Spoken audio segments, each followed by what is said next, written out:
I stood in my son Brian's luxurious living room on Christmas morning, holding a cheap $5 keychain while everyone stared. Moments earlier, Brian presented his father-in-law Donald with keys to a $62,000 Porsche. When I opened my gift, Brian smirked and announced loud enough for all 30 guests to hear, "That's all you need, old man." The room went silent. My daughter-in-law Amanda looked away. Donald jingled his new Porsche keys smugly. I smiled, said absolutely nothing, and walked out the front door 20 minutes later, leaving my untouched plate behind. The drive home felt longer than the actual 12 miles from Brian's house to my modest 3-bedroom ranch in suburban Columbus, Ohio. Every red light gave me another moment to replay what had just happened. The weight of that plastic keychain in my coat pocket felt heavier than any burden I'd carried in my 67 years.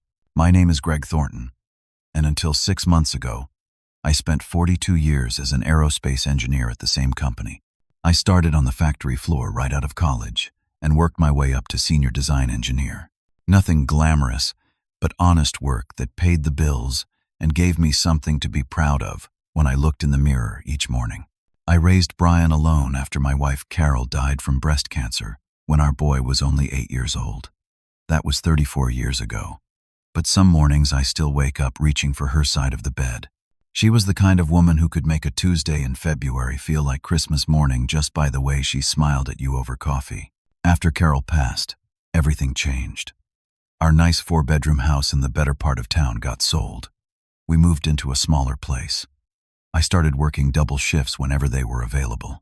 Some weeks I barely saw Brian except to make sure he had dinner and help with homework before I headed back out for the night shift. Vacations became a memory. New clothes came from thrift stores. Birthday parties happened at home with cake from a box mix instead of the bakery. But Brian's education, that was sacred. I made sure of it. Northwestern University doesn't come cheap. $170,000 in tuition, room, and board over 4 years. I paid every penny, took out a second mortgage, cashed in my retirement accounts early, and paid the penalties. Ate bologna sandwiches for lunch every single day for 6 years straight so my son could have the opportunities I never had, and he made something of himself. Brian became a corporate attorney, the kind who wears $1,000 suits and carries a briefcase that costs more than my first car. 3 years ago, he married Amanda Chambers, daughter of Donald Chambers, one of those real estate developers who owns half the commercial properties in central Ohio and never lets you forget it. I liked Amanda well enough at first. She seemed sweet during the engagement, always polite when they visited, but something shifted after the wedding. Or maybe I just started noticing things I'd been too hopeful to see before. Over the past 3 years, I watched my son transform into someone I barely recognized. The boy who used to help me fix the lawnmower on Saturday mornings now played golf at country clubs I couldn't afford to park near. The young man who called every Sunday just to check in now went weeks without returning my messages. And somewhere along the way, he stopped calling me Dad and started using my first name, Greg, like I was a colleague instead of the man who raised him. Brian started taking Donald golfing every weekend.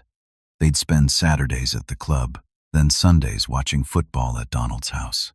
I used to get invited to watch games with Brian. That stopped about 18 months ago. When I asked about it once, Brian said, "Donald's teaching me about business, Greg. Real estate, investments, networking. It's important for my career." I understood ambition. I'd worked plenty of extra hours myself. But this felt different. This felt like my son was auditioning for a part in someone else's family. Christmas evening, I sat in my kitchen under the fluorescent light that flickered every few seconds because I kept putting off replacing it. The keychain lay on the table in front of me. It was one of those cheap rubber ones you find in gas station impulse buy displays near the register. A bottle opener attached to a loop. The price sticker was still partially visible on the back, $4.99. I thought about the gifts I'd brought to Brian's house that morning. A $500 cashmere sweater for Amanda, in the exact shade of blue she'd mentioned liking 6 months ago. A restored vintage baseball signed by Pete Rose for $250 because Brian had worshipped the man as a kid and kept a poster of him on his bedroom wall for years. And Carol's pecan pie recipe, The one I'd stayed up until 1 in the morning perfecting because it was Brian's favorite since childhood and he'd mentioned missing it last Thanksgiving. None of those gifts got opened during the party. They sat forgotten on a side table near the coat closet, while everyone gathered around Donald and his new Porsche. $62,000. Brian had announced the price twice, just to make sure everyone understood the magnitude of his generosity toward his father-in-law. My phone buzzed around 8 o'clock that evening. A text from my younger brother, Paul. Just heard what happened from your neighbor, Diane, who was at the party. You okay? I stared at the message for a long time, but didn't respond. What was I supposed to say? That my son had humiliated me in front of 30 people? That the same boy I'd sacrificed everything for had just shown me exactly how little I meant to him? That a $62,000 Porsche for a man he'd known 3 years sat perfectly fine next to a $5 keychain for the father who'd given him everything? I sat at that kitchen table until 2 in the morning, thinking about every choice I'd made, every sacrifice, every time I'd told myself it would be worth it when Brian succeeded. And I realized something that hurt worse than the keychain itself. I'd raised my son to believe that success meant becoming someone who could forget where he came from. The next morning, December 26th, I woke up at 7 o'clock sharp, like I'd done every working day for 4 decades. Retirement hadn't changed that internal clock. I made coffee in the same pot I'd owned for 15 years, sat down at my desk in the spare bedroom I used as an office, and opened my laptop. Then I started canceling things. First, Brian's car insurance. I'd been paying it automatically for years as a gift. $400 per month for full coverage on his BMW. Click. Canceled. Next, the country club membership. $4,000 annually. I'd paid it as a Christmas gift last year and set it to auto-renew. Brian never even thanked me, just mentioned once that the networking opportunities are incredible. Click. Canceled. The gym membership at that fancy place downtown with the pool and sauna. $120 monthly. Click. Canceled. Then I opened my banking app and looked at the automatic transfers. $1,000. Every single month for 3 years. $36,000 total. Sent directly to Brian and Amanda's mortgage account.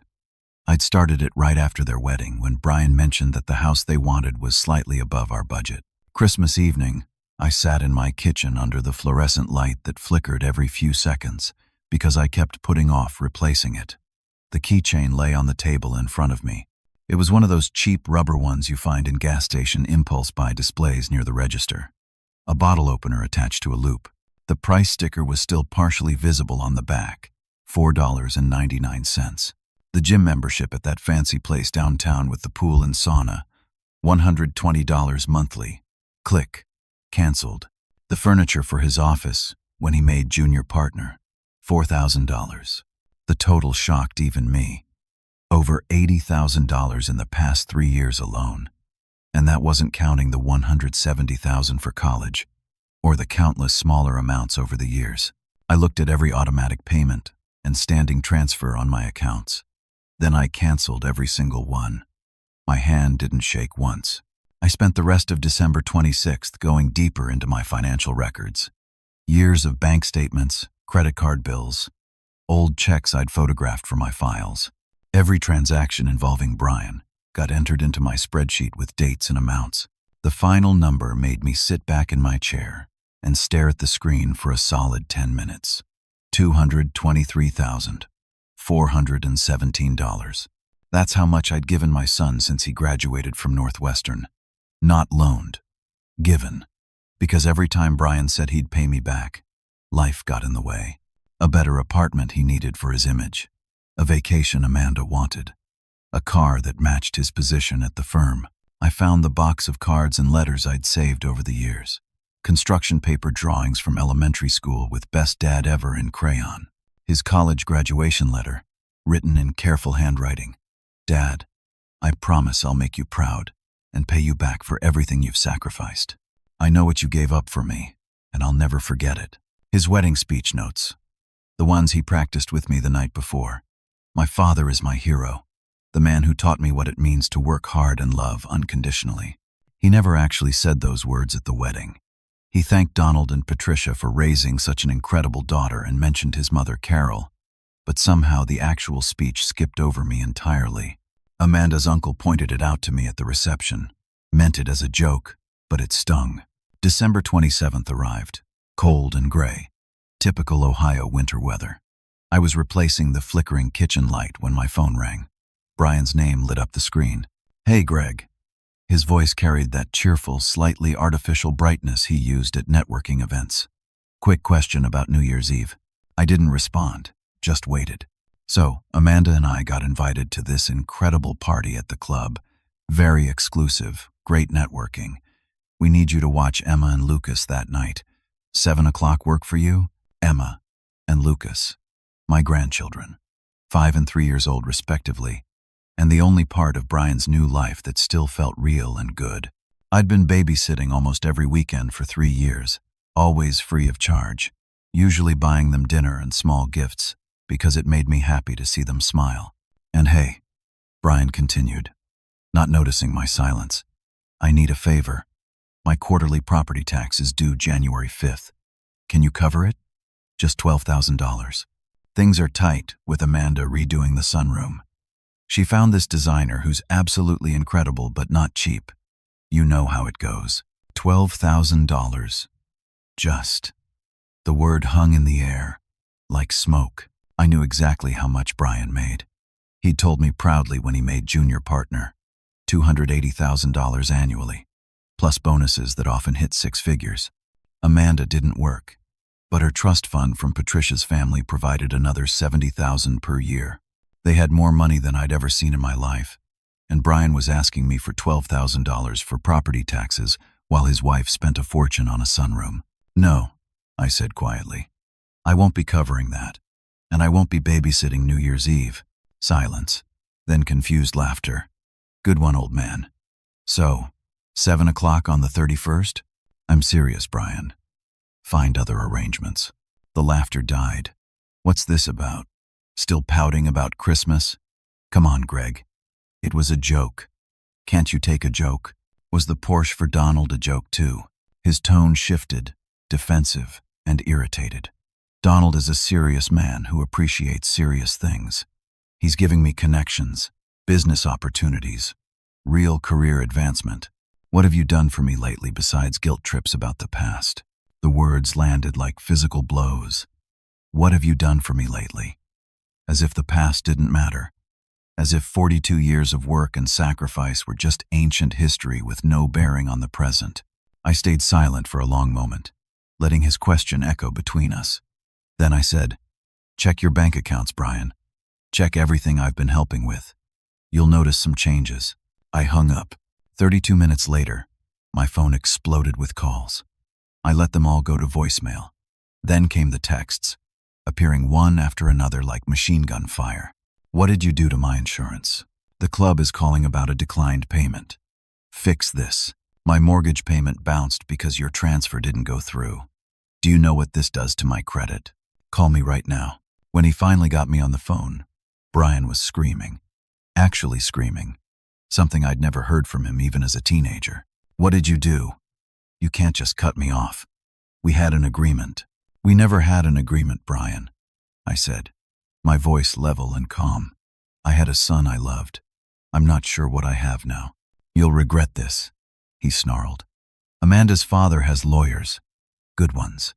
You're going to look like a bitter old man trying to control his successful son with money. I'll sue you for every penny. I have documentation of every dollar I ever gave you, Brian, all marked as gifts. You have no legal claim to any of it, but you're welcome to try. This is about the keychain, isn't it? It was Amanda's idea, just a silly joke. Everyone thought it was funny. I didn't, because you're too sensitive. This is why Mom probably." He stopped abruptly. "Finish that sentence," I said, ice forming in my chest. "Nothing. Forget it. You were going to say something about your mother. Say it, Brian." "Fine." The cruelty in his voice was something I'd never imagined hearing from him. "This is why Mom probably needed a break from you. You're exhausting, Greg. Everything is so serious with you. No wonder she..." "Look, I didn't mean that. I have documentation of every dollar I ever gave you, Brian, all marked as gifts. You have no legal claim to any of it, but you're welcome to try." Something broke in me right then. something I don't think ever fully healed. Your mother spent her last 6 months writing you letters, I said quietly. One for every birthday until you turned 33. I've been saving them for you. You were supposed to get them when you matured enough to appreciate them. I don't think that day is coming. Nothing. Forget it. Something broke in me right then. Something I don't think ever fully healed. Those letters are mine. Mom wrote them to me. You can't keep them. Your mother wrote them to the son she believed you'd become, Brian. I'm not sure that person exists anymore. Merry Christmas. Your mother spent her last 6 months writing you letters, I said quietly. One for every birthday until you turned 33. I've been saving them for you. You were supposed to get them when you matured enough to appreciate them. I don't think that day is coming.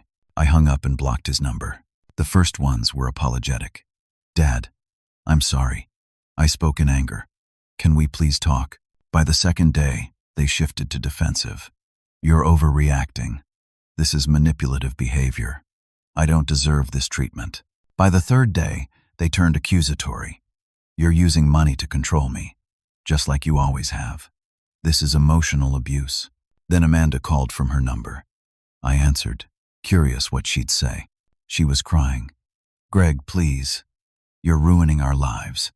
Brian is a mess. Do you know how embarrassing this is? My father thinks your family is trash now.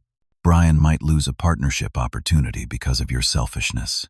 Amanda, I said gently, because I'd never had a problem with her personally. I gave your husband over $200,000 in the past 15 years. I'm not ruining his life by stopping. He can afford his own life on his salary. You don't understand. Her voice rose, tears making it thick. Appearances matter in his field. Image matters. We can't look like we're struggling. Then I suggest you stop spending $65,000 on gifts for your father while giving $5 keychains to the people who actually love you. That was just. Brian wanted to impress Daddy. He needs Daddy's support for the partnership. You don't understand how business works at this level. You're right, I said. I don't understand how business at that level requires cruelty to family, but I understand I won't be part of it anymore. The truth emerged during that phone call. Little pieces Amanda let slip between sobs.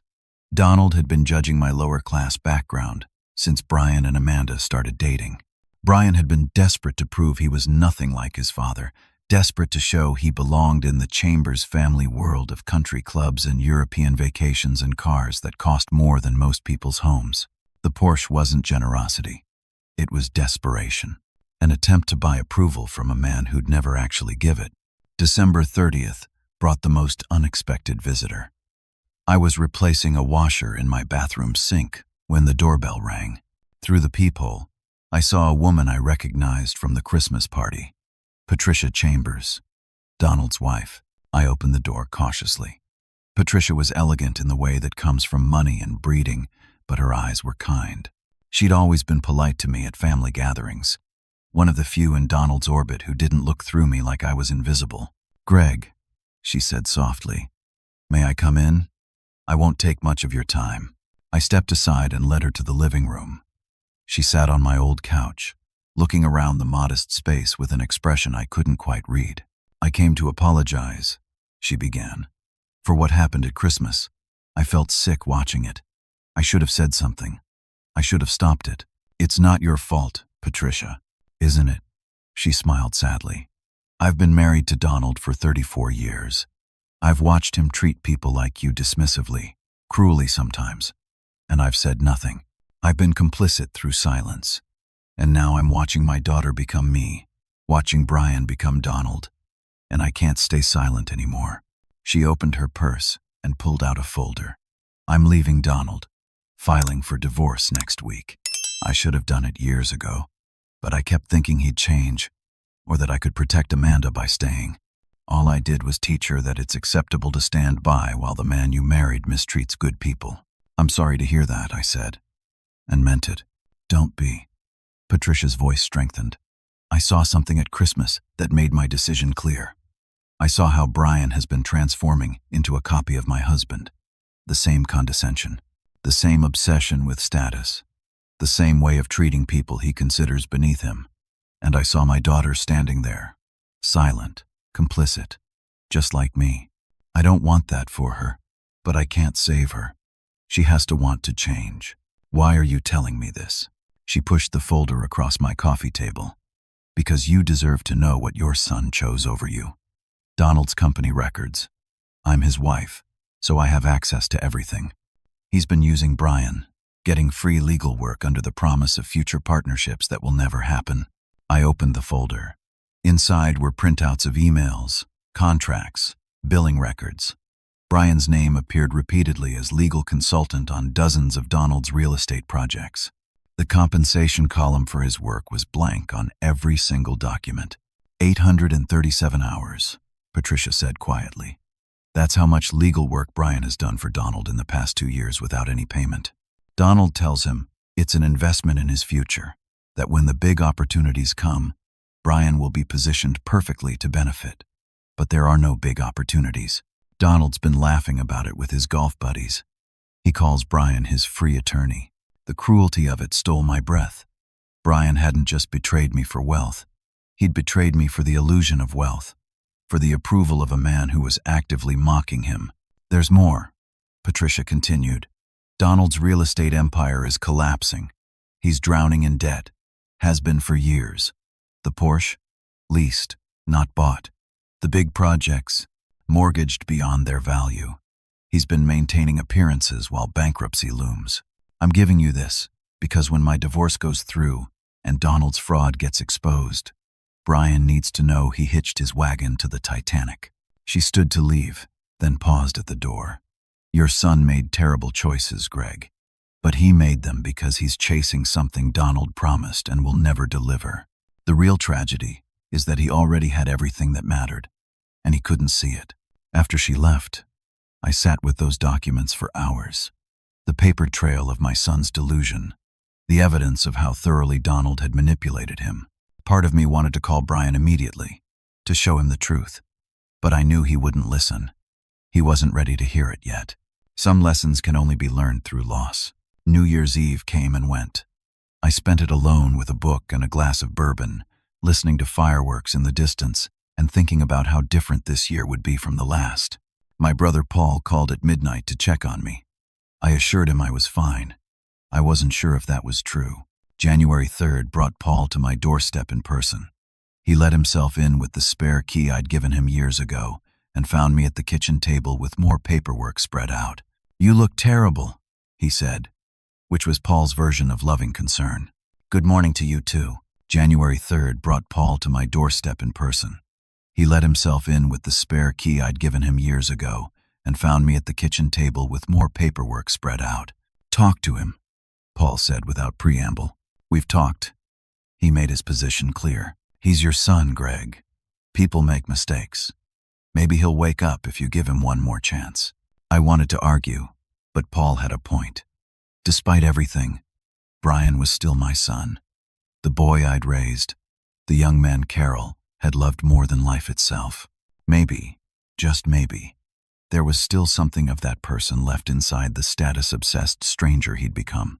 January 4th, I unblocked Brian's number and called him. He answered on the first ring. Dad? Thank God. I've been trying to reach you. We need to talk about this misunderstanding. It's not a misunderstanding, Brian. But I'm willing to talk. What followed was clearly a prepared speech, probably written by Amanda or rehearsed with a lawyer. Brian's voice had that careful, measured quality of someone reading from notes. What you did, cutting off financial support without warning, constitutes financial manipulation and emotional abuse. You used money as a weapon to control me, and when I didn't behave the way you wanted, you punished me. That's textbook elder abuse tactics, and I have documentation of your pattern of behavior. Elder abuse. He was actually accusing me of elder abuse. The irony would have been funny if it wasn't so heartbreaking. Brian, this isn't about control. It's about respect. You gave Donald a $62,000 Porsche and gave me a $5 keychain. That showed me exactly where I stand in your life. That keychain was Amanda's idea of a joke. His careful composure cracked. Everyone thought it was funny except you. You're too sensitive, Greg. This is why Mom probably... Never mind. The room went cold. Finish that sentence, Brian. Nothing. Forget it. You were going to say something about your mother again. Say it. His voice turned cruel, all pretense of reconciliation gone. Fine. This is why Mom probably needed a break from you. You're exhausting. Everything is so serious with you. No wonder she. Look, I didn't mean that. He'd said nearly the same thing before, but hearing it again, knowing he'd thought about it enough to say it twice, hurt even worse. Your mother spent her last 6 months writing you letters, I said, my voice barely above a whisper. One for every birthday until you turned 33. Did you know that? Silence. She was dying, Brian, in incredible pain. And she spent her limited energy writing you guidance for the future because she loved you so much and worried about who would teach you to be a good man when she was gone. She wrote about character, about integrity, about remembering what really matters in life. What letters? His anger had shifted to something else. Confusion, maybe fear. I have them. I've been saving them, waiting for you to be mature enough to appreciate them. She asked me to wait until you were ready. Those are mine. Mom wrote them to me. You can't keep them. Your mother wrote them to the son she believed you'd become. I'm not sure that person exists anymore. You can't do this. Those letters are legally mine. Mom meant them for me. Then come get them, but we're going to have a real conversation first. No lawyers, no Amanda, no prepared speeches. Just you and me talking about who you've become and whether you even care anymore. January 5th, late afternoon. Brian appeared at my door. I saw him through the window before he knocked. He looked terrible. Unshaven, rumpled suit like he'd slept in it. Eyes red and hollow. Amanda sat in the car at the curb, staring at her phone, not even watching him. I opened the door. Brian pushed past me without greeting, frantic energy rolling off him. Where are the letters? I need them. They're mine. Mom wrote them for me. Sight down. Brian, no. Give me the letters. You can't keep them from me. It's not right. I walked to my study, Brian following close behind. From the fireproof box in my closet, I removed a wooden case Carol had made herself years ago, before she got too weak for crafts. Inside were 15 letters in her careful handwriting, each sealed in an envelope labeled with a birthday. Brian's 19th birthday, Brian's 20th birthday, on and on, ending with Brian's 33rd birthday. Brian reached for the box. I closed it. He was crying now, really crying. Please, Dad, please let me have them. He was crying now, really crying. Please, Dad, please let me have them. She wrote about the Christmas when you were 7. We had no money that year. Carol had just started chemo, and the medical bills were crushing us. You found a rock in the backyard, painted it gold with some craft paint from school, and gave it to me on Christmas morning. You said it was treasure because I was the richest dad in the world because I had you. Brian's face crumpled. She wanted you to remember who you were. That little boy who thought love was treasure, who understood that family mattered more than anything money could buy. I'm still that person, Brian sobbed. I made mistakes. I'll fix this. I promise I'll fix this. Prove it. Choose right now. These letters and a relationship with me, or the life you're building with Donald and Amanda. You can't have both. I won't be disrespected while you pretend to care about your mother's memory. Brian reached for the box. I closed it. He answered the phone. I'm still that person, Brian sobbed. I made mistakes. I'll fix this. I promise I'll fix this. Brian glanced at me one more time. I'm coming. Give me 5 minutes. He lowered the phone and said to me, I'll come back for the letters later. We'll talk then. I have this dinner. It's important for my career. Brian, I'll come back, Dad. I promise. He left.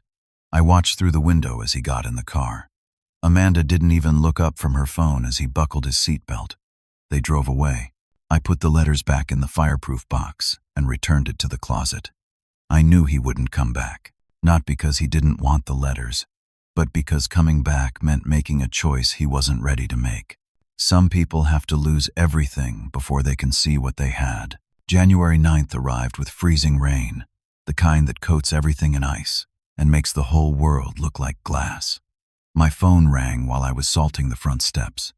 Patricia Chambers. Amanda's voice carried through the speaker, sharp and impatient. What's taking so long? We have dinner at the club in an hour. Donald's bringing potential investors. We can't be late. Some people have to lose everything before they can see what they had. I filed for divorce 3 days ago, she said. The moment the papers were submitted, they triggered automatic financial disclosures. Those disclosures revealed irregularities in Donald's business accounts. Serious irregularities. She explained it carefully, using small words because financial fraud wasn't my area of expertise. Donald had been running multiple shell companies, moving money between accounts to hide debts and inflate assets. He'd been forging appraisals on properties, claiming they were worth millions when they were actually underwater. Tax evasion, money laundering, a dozen different crimes committed over 15 years, all documented in the financial records that came out during divorce discovery. The FBI is involved now, Patricia said quietly. They raided his office yesterday. Federal investigation into real estate fraud, tax evasion, conspiracy. It's serious, Greg. Donald could face 20 years in prison.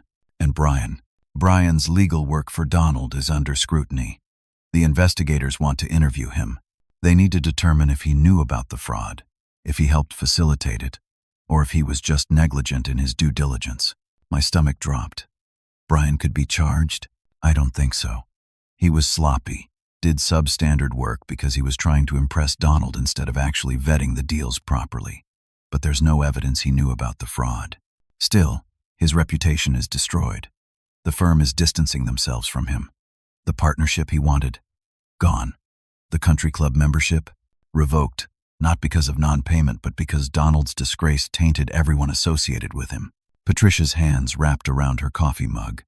Brian called Amanda last night. He was hysterical, crying about letters from his mother, begging Amanda to understand why he needed them. Do you know what my daughter said? I shook my head. She told him to forget about the letters and focus on protecting his career. She told him the letters were just paper and his future was what mattered. That's when I knew. My daughter has become exactly what I was for too many years. Silent, complicit, watching her husband hurt someone who loves him and doing nothing to stop it. January 12th brought a formal letter from Brian's law firm, delivered by courier to my door. Brian had been placed on temporary administrative leave pending the investigation into his work for Donald Chambers. The letter was coldly professional, no emotion behind the legal language. January 14th, I was making lunch when my phone rang. Brian's number, but a child's voice came through when I answered. Grandpa Greg. Emma, my granddaughter, 5 years old and crying so hard she could barely speak. Emma, sweetheart, what's wrong? Why don't you visit anymore? Daddy says you don't love us, but you do love us, right? You still love me and Lucas? My heart shattered. Of course I love you. I love you and your brother more than anything in the whole world. I'll come back, Dad. I promise. Where's your daddy, Emma? He's not home. Mommy's upstairs on the phone. She sounds mad. Can I talk to Mommy? I'll come back, Dad. I promise. I'm not mad at you, sweetheart. Not at all. I promise I'll see you soon, okay? I love you so much. He's not home. Mommy's upstairs on the phone. She sounds mad. After she hung up, I sat on my kitchen floor and cried for the first time since this whole thing started. Those children didn't deserve this. None of this was their fault. Then why don't you come see us? Mommy and Daddy fight all the time now. Daddy cries in his office. Lucas asks for you every day. Can you come over? Please? He's not home. Mommy's upstairs on the phone. She sounds mad. January 16th. The investigation officially cleared Brian of intentional wrongdoing. The report, which Paul somehow got a copy of through his lawyer friend, was damning in its own way. It concluded that Brian had done substandard legal work, failed to properly vet numerous real estate transactions, and demonstrated incompetence rather than malice. In some ways, that was worse. If he'd been crooked, at least there would have been intelligence behind it. January 18th, Donald's arrest made the business news. Federal marshals, cameras, the whole spectacle. The details were worse than Patricia had described. $47 million in fraudulent transactions. Properties mortgaged 3 and 4 times over. Investor money vanished into offshore accounts. The Porsche Brian had gifted, leased with forged income documents, now being repossessed along with everything else Donald owned. That same day, Amanda filed for separation. She moved back to her mother Patricia's new apartment, taking Emma and Lucas with her. Temporary custody arrangements, supervised visitation for Brian, the whole legal process of a family coming apart. She said not to bother her. Emma's voice got very small. "Are you mad at us, Grandpa? Is that why you don't come?" January 18th, 9 o'clock at night. Someone knocked on my door. Not the doorbell. Actual fist-pounding knocking, desperate and erratic. I looked through the peephole and saw Brian, soaking wet from the freezing rain that had started an hour ago. No car in the driveway. He'd walked here. She said not to bother her. Emma's voice got very small. "Are you mad at us, Grandpa? Is that why you don't come?" He collapsed on my doorstep, sobbing so hard his whole body shook. "I lost everything. Everything. Amanda's gone. The kids are gone. My job. I have nothing left. I was so stupid. You tried to tell me. You tried to save me. And that keychain. God, Dad, that keychain. What did I do?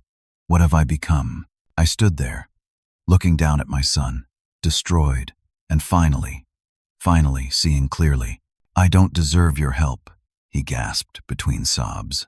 "I know I don't, but I have nowhere else to go. Everyone else is gone.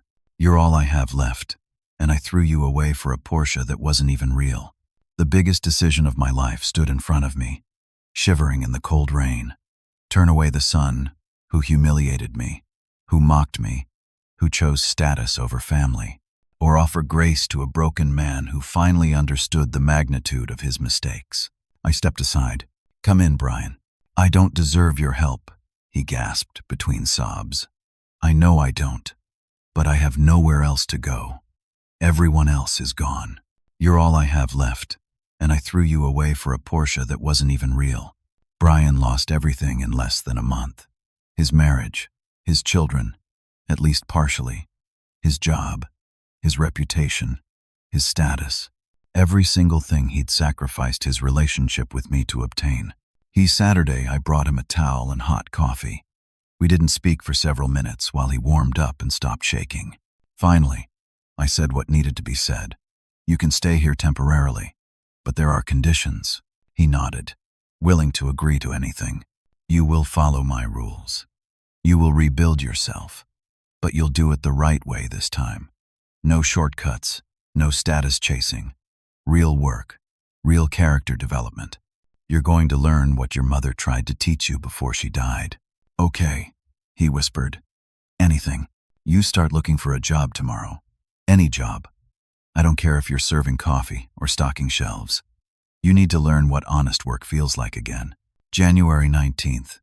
Brian started calling potential employers. His law career was over, at least for now. No firm would touch him after the Donald Chambers scandal. By January 23rd, he had a job offer from Miller's Hardware, a local store that had been in business for 40 years. $15 per hour, part-time to start. Brian took it, watching my son, who'd made nearly $300,000 a year, put on a red vest and learn how to mix paint was one of the strangest experiences of my life. But something shifted in him during those first weeks. The desperate, status-obsessed edge started to fade. He came home tired from physical work. Real tiredness instead of the stress exhaustion he'd carried before. I made another condition: therapy.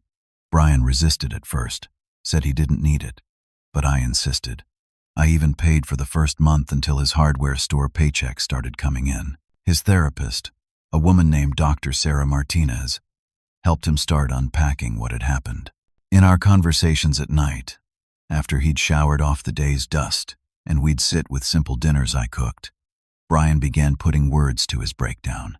"Mom dying created this hole in me," he said one night in late January. "I didn't know how to deal with it, so I just achieved. Worked harder, got better grades, made more money. I thought if I was successful enough, important enough, the hole would fill, but it just got bigger." February 1st, Brian asked about his mother's letters. I'd been waiting for this. I brought the wooden box from my study and set it on the table between us. "You can read them," I said, but slowly, one at a time. Your mother put thought into when you should receive each one. He opened the box with shaking hands and took out the first letter. Brian's 19th birthday. He was 33 now, 14 years late, but better late than never. Carol's handwriting covered both sides of the paper. Her words were full of love and wisdom, reminders about kindness and integrity, stories from Brian's childhood that highlighted who he'd been before grief changed him. She wrote about the importance of character over achievement, about measuring success in relationships instead of bank accounts. Brian wept reading it. Then he read the second letter, and the third. Each one hit him harder, showing him more clearly how far he'd drifted from the person his mother had hoped he'd become. The letter about the painted gold rock destroyed him. Carol had saved that rock, kept it in a box of treasures from Brian's childhood. She'd included a photo of 7-year-old Brian, presenting it to me on Christmas morning. His face lit up with pure joy. "I told you that you were the richest dad because you had me," Brian said, staring at the photo. "I actually believed that. When did I stop believing it?" "When you started measuring wealth in dollars instead of love," I said quietly. February 7th. Brian started attending a support group for people who'd lost their careers and identities. It met at a church basement on Tuesday nights. Lawyers, executives, business owners who'd crashed and burned in various ways. Brian found unexpected community there. People who understood what it felt like to build your entire sense of self on professional success and then watch it vanish. February 10th brought a major milestone. Amanda agreed to let Brian see Emma and Lucas. Supervised visits at Patricia's apartment, 1 hour twice a week to start. I drove Brian to that first visit. Watched him walk into Patricia's building with his shoulders hunched, terrified and hopeful. When he came out 90 minutes later, he was crying again, but it was a different kind of tears. "Emma showed me a drawing she made," he said in the car. "It was our family. Me, her, Lucas, Amanda, and you. She included you, Dad. She drew you holding Lucas's hand and smiling. She said you're her favorite person to bake cookies with, and she misses you. I miss them, too." Amanda was cold. Wouldn't really look at me, but Patricia was kind. She told Emma and Lucas that Daddy is working on being better, and sometimes grown-ups make mistakes, but they can fix them. Over the following weeks, Amanda remained distant, but allowed the visits to continue. She was processing her own trauma, her own realization that she'd married a man who'd been becoming her father. Patricia told me later that Amanda was in therapy too, working through years of enabling and silence. Brian kept working at the hardware store, kept going to therapy, kept reading his mother's letters, 1 per week, slowly absorbing the lessons Carol had tried to leave him. February 14th, Valentine's Day. Something happened that showed me my son was truly changing. An elderly man came into Miller's Hardware needing help fixing a broken shelf.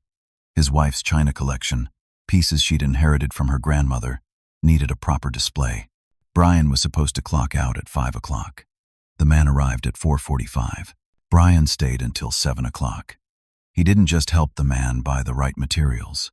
He drove to the man's house and installed the shelves himself, making sure they were level and secure, able to hold the weight of precious china that represented 80 years of family history.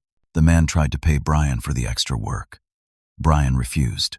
"Just tell your wife Happy Valentine's Day from someone who forgot what love really means and is trying to remember," he said. Mr. Miller, the hardware store owner, told me about it at church that Sunday. He'd heard from the elderly customer, who'd been so moved he'd called to praise Brian's service. "Your boy's got character," Mr. Miller said. "Whatever happened to bring him to work at my store, it's forging something real in him now." February 20th brought an unexpected legal development. The prosecutor handling Donald's fraud case contacted Brian. They were offering a settlement, $62,000 in back payment for all the legal work Brian had done, contingent on his testimony against Donald. Brian called me from the prosecutor's office, unsure what to do. "What does your conscience say?"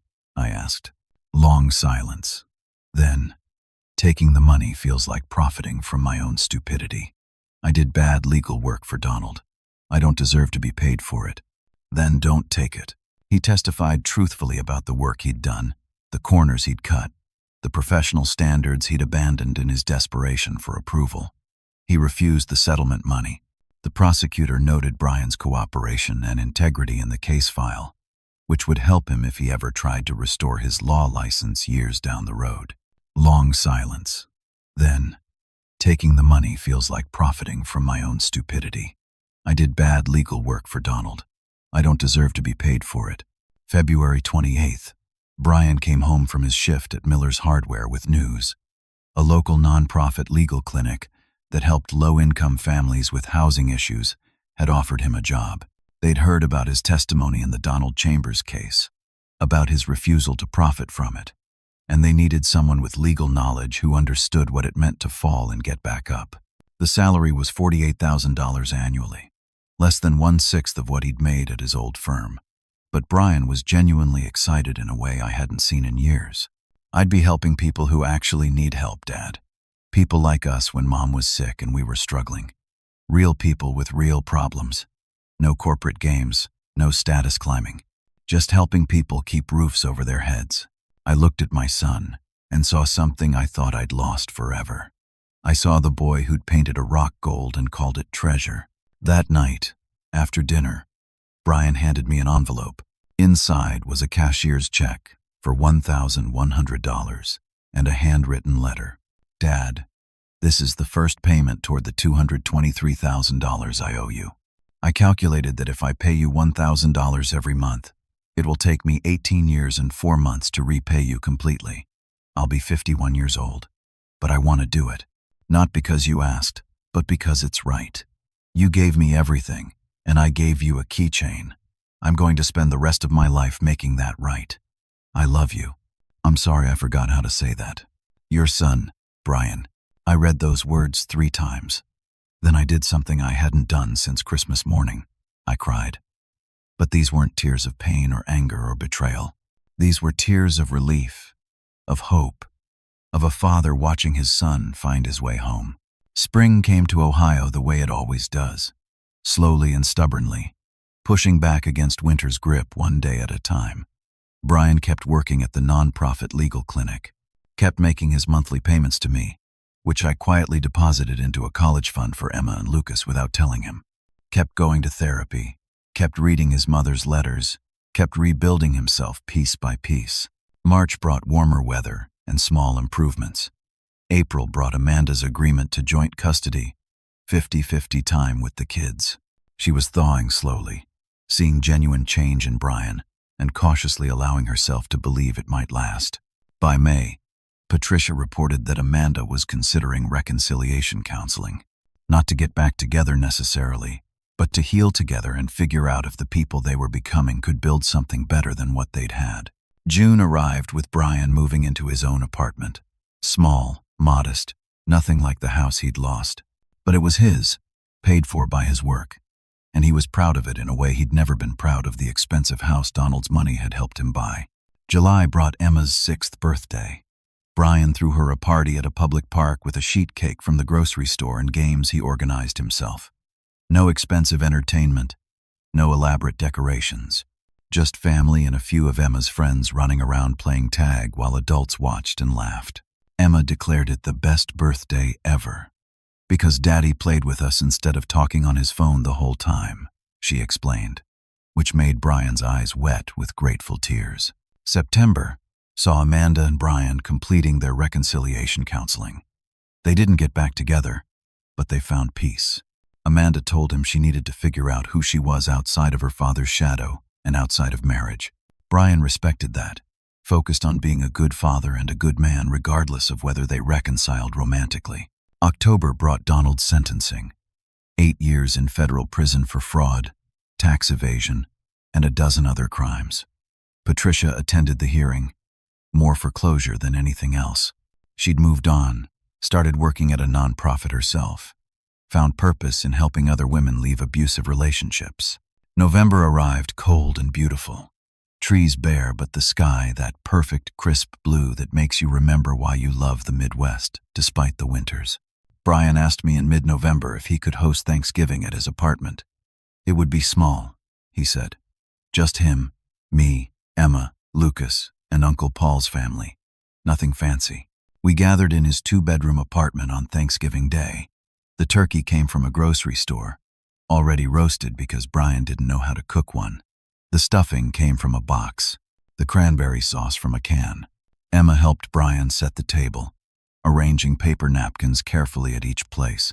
Lucas proudly showed me the hand-drawn placemats he'd colored, including one with my name in crooked letters. We held hands to say grace. Brian's voice was steady and sincere as he thanked God for family, for second chances, for the people who love you even when you forget to love yourself. "This is the best Thanksgiving ever," Emma announced halfway through the meal, cranberry sauce on her chin. "Why's that, sweetheart?" I asked. "Because Daddy is happy now. He smiles like he used to." Brian excused himself to the bathroom. I heard water running for a long time. When he came back, his eyes were red but clear. December arrived with the kind of anticipation that always comes with the month. Christmas was coming, and this year felt different. This year felt like hope instead of obligation. December 20th, Brian asked if he could host Christmas at his apartment. Small again, just close family. But would I come? I arrived on Christmas morning to find a tiny tree in the corner, decorated with homemade ornaments Emma and Lucas had created. Paper snowflakes hung from the ceiling. The smell of coffee and something burning slightly filled the air. "I tried to make Mom's pecan pie," Brian said apologetically. "It didn't turn out great." Emma and Lucas attacked me with hugs the moment I walked in. They'd made me presents at school. A painted mug from Emma, a clay dinosaur from Lucas. Gifts worth more than anything money could buy. Brian handed me a wrapped package, his hands shaking slightly. "Open it," he said quietly. I unwrapped it carefully. Inside was the painted gold rock from when Brian was 7 years old. Carol had saved it, kept it in a box of treasures she'd maintained throughout her life. Brian had found it while going through boxes of Carol's things I'd stored in my garage. Attached to the rock was a note in Brian's current handwriting. "You are the richest dad because you have me. I forgot this for a while, but you never did. Thank you for not giving up on me, even when I gave up on myself. You're my treasure. Love, Brian. P.S. This is worth more than a Porsche. I finally understand that." I held that rock, that simple painted stone that represented everything I tried to teach my son, everything Carol had hoped he'd remember, and I felt a weight I'd been carrying since last Christmas finally lift. Brian also gave me a framed photo. It showed Carol, me, and 7-year-old Brian on Christmas morning, all of us laughing at some forgotten joke. The photo had been tucked into Carol's letter for Brian's 33rd birthday. She included this in the letter, Brian explained. She wrote that she knew I'd need to remember who we were, who I'm supposed to be. Not the person trying to impress Donald Chambers. The little boy who thought love was more valuable than money. We spent Christmas together, simple and perfect. Emma and Lucas played with modest toys Brian had carefully chosen. We ate Brian's slightly burnt pie and declared it delicious. We watched old Christmas movies on Brian's small television. Later, after the children had fallen asleep on Brian's couch, tangled together like puppies, Brian and I talked quietly in his kitchen. "I'll never stop being sorry for that keychain," he said. "For all of it. The keychain was the best gift you ever gave me," I replied. He looked confused. "How?" "Because it showed me I had to stop enabling you to lose yourself. It gave me the strength to set boundaries. Those boundaries saved you. So in a way, that $5 keychain was priceless. It bought your life back." Brian thought about that for a long moment. "Mom would be proud of you," he finally said, "for being strong enough to let me fall. She'd be proud of you for being strong enough to get back up." We sat in comfortable silence for a while, watching snow begin to fall outside the window. Light flakes at first, then heavier, covering the parking lot in white. "Next year," Brian said softly, "I'm going to cook that pie properly. I'm going to learn Mom's recipe the right way. I'll help you practice between now and then." "Deal." Now, sitting here in my living room a few days after Christmas, I'm 68 years old and understanding things I wish I'd learned earlier. People sometimes ask me if I regret cutting Brian off financially. They say I was harsh, that I should have just talked to him instead of taking such drastic action. Maybe they're right about the harshness. But love isn't about comfort. Real love the kind that actually helps people grow instead of enabling them to stagnate. Sometimes means letting people fall so they can learn to stand on their own. My son didn't need my money. He had plenty of his own. What he needed was to lose everything false so he could find what was true. That Christmas, when he threw me a keychain and called me old man, he thought he was showing me my place in his new, elevated life. Instead, he showed me his emptiness. And when I walked away, I wasn't abandoning him. I was refusing to watch him destroy himself. The greatest gift I ever gave Brian wasn't college tuition or mortgage payments or any of the $223,000 I'd poured into his life over the years. It was the gift of consequences. Because consequences, when they come from love instead of malice, when they're about protection instead of punishment, can save a life. My son gave me a keychain worth $5. I gave him back his soul. We're even now. On my mantle today sits that gold-painted rock in a place of honor, right next to the framed photo of our family when times were hard but love was abundant. And yes, I kept the keychain too. It sits in a small dish on my desk, a reminder that sometimes the cheapest gifts teach the most expensive lessons. This morning, Brian's monthly payment arrived. Check number 13, $1,000, right on schedule. It goes straight into the college fund for Emma and Lucas. Just like the previous 12. Someday, when they're old enough to understand, I'll tell them how their father fell and got back up, how he learned that character matters more than status, how love is the only real treasure. My phone just buzzed. A text from Brian with a photo of Emma and Lucas building a snowman in the apartment complex courtyard. The message reads, "Thank you for teaching me what matters, Dad. You're the richest man I know." I look at that message, at the painted rock, at the photo of Carol smiling at me from 34 years ago. Outside my window, snow is falling again, covering everything in clean white. Inside, everything is finally right. Next Christmas, Brian will cook that pecan pie properly. We'll practice together throughout the year, father and son in the kitchen, learning recipes and rebuilding relationships. Emma and Lucas will help, getting flour everywhere and laughing at our mistakes. That's what family looks like. Not Porsches and country clubs and expensive gifts meant to impress strangers. Just people who love each other, teaching each other, growing together through failures and successes alike. My son is 33 years old, working at a nonprofit making 1/20th of what he used to earn, living in a modest apartment, seeing his kids on a custody schedule, and rebuilding his life one honest choice at a time. And I've never been prouder of him. Have you ever had to make a tough choice with someone you love?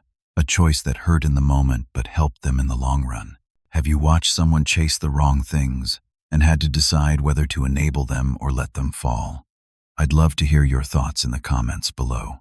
If this story resonated with you, if it reminded you that real wealth isn't measured in bank accounts but in relationships and character, please hit that like button and subscribe to hear more stories about real people facing real challenges. Share this with someone who needs to hear that it's never too late to choose what really matters. Thank you for listening to my story.